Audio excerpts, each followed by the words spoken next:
For the Jedi Order and the individual Jedi who comprised its ranks, the Clone Wars was a transformational event. With the outbreak of the war, Jedi took on the role of generals and commanders within the Grand Army of the Republic.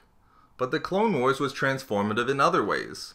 Some Jedi, such as Barriss Offee, became embittered and disillusioned with the path that the Order had chosen, opting to move away from their traditional role as peacekeepers. For others, such as Pong Krell, the war would test their allegiances, wherein they were forced to choose between adhering to the philosophy that they dedicated their lives to and self-preservation. For Jedi Knight Anakin Skywalker, the Clone Wars served to gradually erode his commitment to the philosophy of the Jedi, as the galaxy-wide conflict slowly pushed him closer to embracing the dark side of the Force, and by the war's end, he would embrace it completely. These internal philosophical changes that took place within Barriss, Krell, and Anakin went undetected until it was too late. For Anakin, no one could fully see how the war was changing him, and how it insidiously worked to push him to the dark side. But unlike Anakin's philosophical transformation, it was not possible to hide the physical changes and effects that the war had on him, namely, the vertical scar that was situated beside his right eye.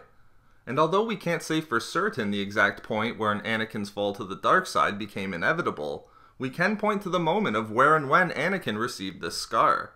So then it must be asked, are we sure we don't want a Yoda Kaibuck explanation? But also, what's the story behind Anakin's scar?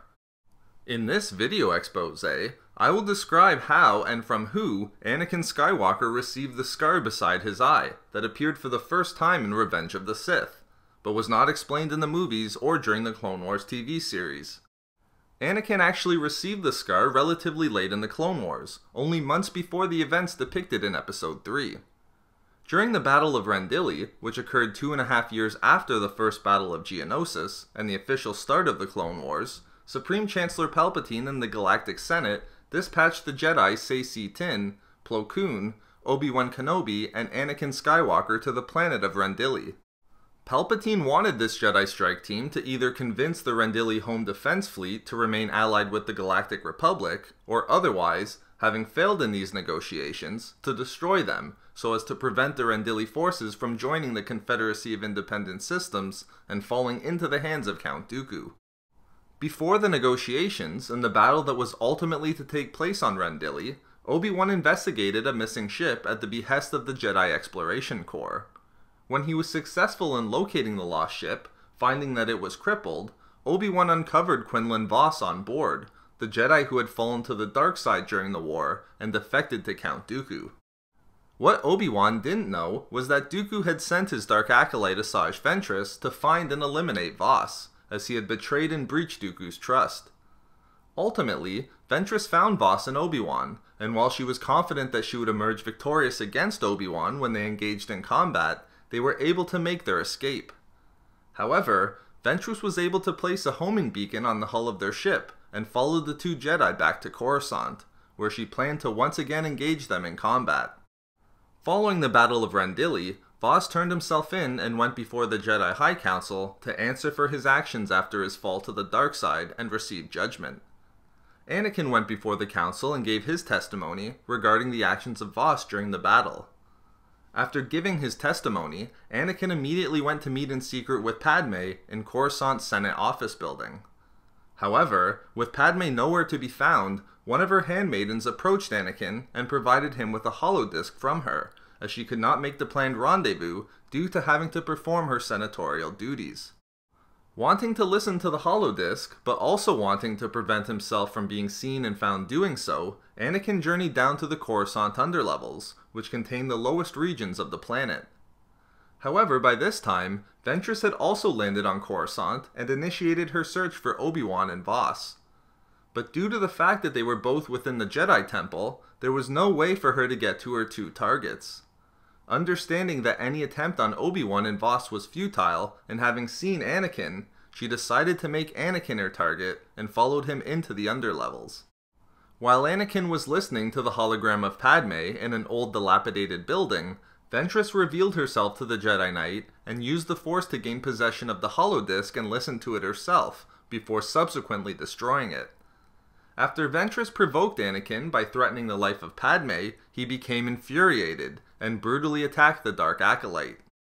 Ventress was able to defend against Anakin's wild attacks easily, and continued to taunt him as he pushed forward. When she threatened Padme's life for a second time, Anakin again became enraged, causing Ventress to retreat into one of the buildings of the Coruscant underlevels. But as Anakin was in full pursuit, pushed forward by his rage, Ventress was able to successfully ambush him, wherein she was able to first slash her lightsaber across his jaw, and then while continuing to press her advantage, she again was successful in slashing across Anakin's face, this time permanently leaving a distinctive scar that ran vertically beside his right eye.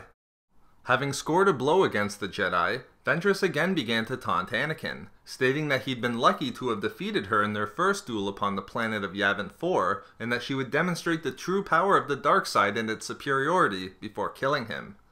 With this, Anakin completely snapped and gave in to his rage, as he attacked Ventress with a flurry of devastating blows that pushed her towards the edge of the building. He then used the Force to push her from the edge and entangle her within numerous live electrical wires using telekinesis.